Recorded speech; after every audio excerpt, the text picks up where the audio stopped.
E nós começamos, de repente, a nos perder e nos enredar em algumas trilhas que levam a lugar nenhum. E não sobra para nós tempo para aquilo que é importante. Nós passamos uma boa parte do tempo cuidando do urgente e deixamos o importante de lado. Claro que o urgente tem o seu lugar. Aliás, o urgente também tem que ser lidado, mas ele não pode obscurecer o importante. Por exemplo, o que é urgente? Garantir modo de sobrevivência, mas não é a qualquer custo.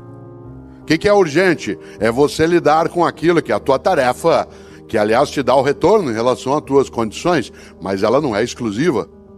Uma parte de nós, repito, se dedica e está formando novas gerações com a perspectiva do urgente, deixando de lado o importante. O que é o importante? O importante é aquilo que faz com que a vida tenha propósito. Afinal, um dia partimos. E meu avô Ettore, italiano, todos os dias, quando nós, os netos, acordávamos de manhã, e ele vivia no interior de São Paulo, e quando a gente lá estava e podia encontrá-lo, meu avô, todos os dias, quando a gente acordava, ele nos perguntava sempre duas coisas. Eu passei a vida perguntando isso aos meus filhos, e agora, quando posso, pergunto aos meus netos. Todos os dias, assim que a gente acordava, ele perguntava: quais são os teus planos para o futuro? Todos os dias. Isso era irritante, porque isso nos obrigava a ter que pensar em futuro. E eu só queria aproveitar aquele momento. E ele dizia: não é para você não aproveitar, apenas que você não pode só aproveitar o momento. Mas a grande questão, meu avô, era: quais são os teus planos para o futuro? A outra pergunta era mais densa: o que você quer na vida? Ser o mais rico do cemitério? Essa frase não significava não tenha patrimônio, não tenha propriedade. Significava não tenha só isso. Pense naquilo que serve para a tua vida, que é curta, não ser pequena. Excelência é quando você ultrapassa, quando você vai além. Excel em latim significa aquilo que ultrapassa. Uma pessoa excelente, o que é? Uma pessoa excelente é aquela que vai além do óbvio. Uma pessoa excelente é aquela que faz mais do que a obrigação. Cuidado. Fazer mais do que a obrigação não é trabalhar sem salário, trabalhar sem recurso. Trabalhar fazendo mais do que a obrigação é ter a obrigação como ponto de partida e não como ponto de chegada. Uma pessoa excelente é aquela que parte da obrigação e não chega na obrigação. A obrigação é da onde você segue no começo e não o local onde alcança ao final. Você conhece gente excelente. Você conhece professor excelente, você conhece família excelente, você conhece médico ou médico excelente, conhece garçom excelente. Qual garçom que você gosta? Qual garçom? Que, aliás, né, Benjamin, é uma palavra francesa, né, para nós, garçom. Olha que coisa boa. Para nós, o que é um garçom que a gente aprecia? Aquele que faz mais do que a obrigação. Qual é a obrigação do garçom? Anotar teu pedido, indicar um lugar, trazer as coisas no final.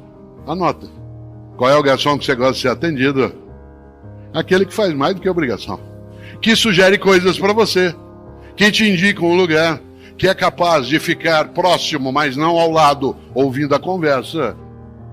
Que dá dica para você. Que entende um pouco o que você aprecia. Ele te captura, fideliza. E aí você volta. E em vez de ter uma única refeição naquele lugar, se tem uma coisa que você quer, é voltar lá outras vezes. É interessante. É aquela pessoa que é excelente. Olha que coisa curiosa, uma história que aconteceu um dia comigo e com o Fernando, que está sentado aqui, né? Eu não dirijo. Eu não tenho carteira de motorista, não tenho habilitação e não dirijo por uma razão que às vezes parece estranha. Eu não dirijo porque eu não gosto, né? E eu não aprecio fazê-lo. Tem gente que acha: como, você não dirige? Eu digo: eu não dirijo, não boto ovo, não fabrico rádio, né? Tem uma série de coisas que eu não faço no meu dia a dia. E eu não dirijo, e o Fernando, que aqui está, né? Ele faz comigo os percursos, os lugares, e ele dirige. Eu nunca esqueço, não sei se o Fernando se lembra, há uns 6 anos, nós estamos voltando de São João da Boa Vista, uma ótima cidade, quase na fronteira de São Paulo com Minas, né, em outro lado de Minas, e A atividade terminou 9h30 da noite, mas naquele momento não havia pandemia. E ao final havia uma sessão de autógrafos e quem tinha livro. Havia sessão de fotos, coisa que hoje nós, por enquanto, não podemos fazer. Aliás, porque queremos ficar todas vivas e vivos e bem. E nesse sentido, naquele momento, saí eu, depois que a palestra terminou, para os autógrafos e fotos, e tudo terminou perto das 11h30 da noite. E nós com uma fome danada, querendo comer alguma coisa, e tinha tomado um lanche na hora que chegou, mas já estava muito tarde.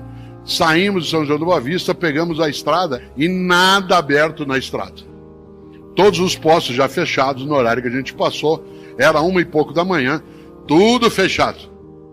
De repente a gente está vindo e vê a luz acesa num posto de gasolina. Fernando entrou, a gente babado de fome, já era 1h30 da manhã, e eu rapidamente fui até o balcão, ali havia uma estufa, e nessa estufa 2 bolinhos.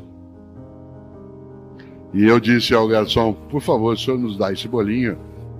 Ele disse, eu se fosse o senhor não comia não. Isso criou um afeto nosso. Aliás, quando a gente pode, a gente passa por lá. Atenção, olha que pessoa excelente. Ele não se contentou em ser exclusivamente um vendedor. Tal como o faça o teu melhor, não pode sê-lo pela maldade, pelo indecente, pelo inaceitável.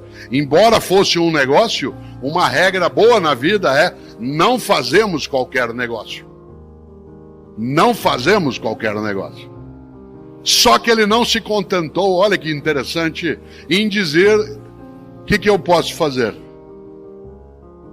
Nós dissemos, e não dá para a gente pedir um sanduíche. Ele disse, a essa hora a cozinha já fechou. Atenção no que eu vou dizer agora, porque é isso que marca o passo de uma pessoa que procura excelência na atividade dela. Em vez de dizer, a cozinha já fechou, o que eu posso fazer?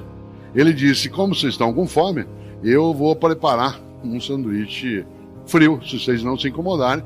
Eu pego o pão, coloco um pouco de manteiga, né, de presunto e queijo. Ótimo. O que ele fez? O melhor na condição que ele tinha. Eu insisto, eu não estou dizendo que você é medíocre. Estou dizendo que você e eu podemos ficar medíocres. Quando? Quando a gente deixa de procurar o melhor na condição que a gente tem e fica se habituando com o possível. E quando a gente se habitua com o possível, a única coisa que a gente faz é sair por aí resmungando. O que eu posso fazer? Isso não dá certo. A vida é assim. O impossível não é um fato, ele é apenas uma opinião. E aí eu quero lembrar algo num dos meus livros chamado Não Espere pelo Epitáfio. Eu cito exatamente uma perspectiva que eu gosto bastante, trazida um dia pelo grande mineiro de Itabira, Drummond, Carlos Drummond de Andrade. Ele, num dos seus poemas, diz algo que eu sintetizo de um modo que ele não escreveu. Eu é que faço uma síntese do poema a partir daí, quando a ideia seria, eu escavo a casca do impossível até achar o possível lá dentro. Eu escavo, claro, para quem nasceu numa área de Minas, como é o caso de Itabira, a ideia é clássica, eu escavo a casca do impossível até achar o possível lá dentro, mas esse possível não pode ser o ponto de chegada, ele tem que ser o ponto de partida.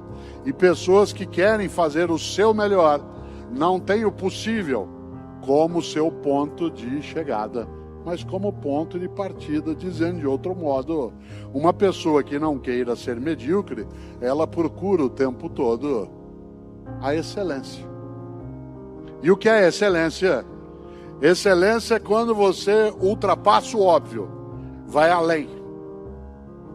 Excelência é quando você faz mais do que a obrigação.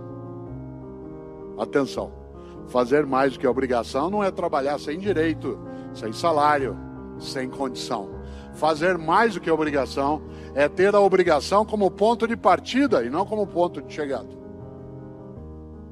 Uma pessoa que faz mais do que a obrigação é aquela que parte do possível para chegar até aquilo que é o seu melhor. Cuidado, No Brasil nós temos um pouco a síndrome do possível. Quer ver um exemplo?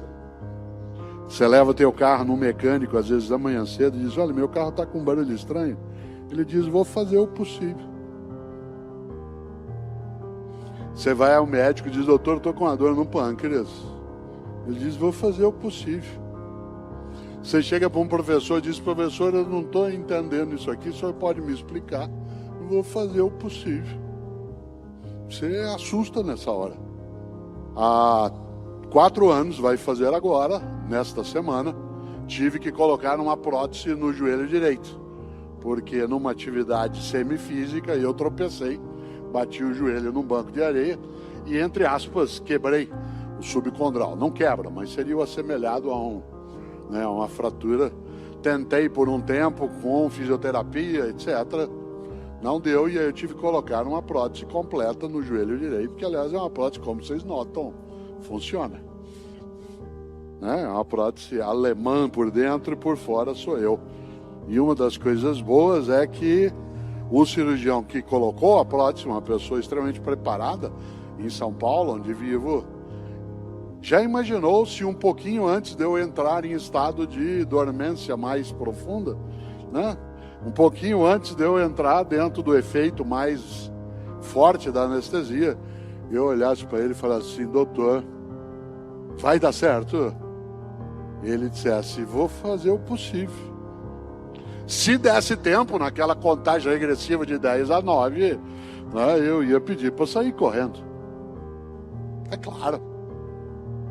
Excelência é quando você, usando a palavra vindo do latim excel, quando você ultrapassa, quando você vai além, quando você sai do óbvio. Sabe por que nós estamos aqui hoje? Nesta sala, na sala Minas Gerais? Sabe o que nós estamos aqui? Com menos de 25 meses de um cataclisma avassalador, com uma catástrofe na vida humana coletiva que não cessou. Nós estamos aqui porque dezenas de homens e mulheres em vários lugares e também no nosso país fizeram o seu melhor. Foram buscar, não desistiram, se juntaram, muitos pereceram. Perdemos dezenas e dezenas de pessoas no campo da saúde, no campo da segurança, no campo do abastecimento, no campo do transporte. Pessoas que em 2020, um ano desesperador, foram capazes de não desistir. Foram capazes de, quando alguém disse, é impossível fazer uma vacina em um ano. Não existe isso na história recente da medicina. E homens e mulheres como Drummond foram lá escavar a casca do impossível e ficaram nos hospitais, nos centros de saúde, nos lugares de abastecimento, pessoas da área médica, da área de enfermagem, fonoaudiologia, fisioterapia, e pessoas que não tinham oxigênio, que estavam sem equipamento, e foi aí. Essas pessoas fizeram melhor. A gente viu dezenas de fotos no nosso país, em vários, de pessoas da área de atendimento sentados no corredor, exaustos, mas sem desistir. Quantos em 2020, você se lembra, eu também, em vários lugares, e aqui inclusive, não foram para casa. Ficavam nos lugares, porque se fosse para casa podiam contaminar a família. Eu não falo isso para a gente se entristecer, porque isso já é triste por si, mas para mostrar o quanto que nós temos de ter gratidão por homens e mulheres que, quando se depararam com uma coisa inclemente, em que nós, humanidade, passamos décadas achando que o grande malefício viria do espaço, que seria um meteoro, que seria né, um asteroide. Fizemos até mísseis para combater o que do espaço viria. Aí brotou do nosso modo de presença no planeta. E nós só não chegamos a uma catástrofe maior ainda, porque muita gente fez tudo, em vez de dizer, eu fiz mais ou menos.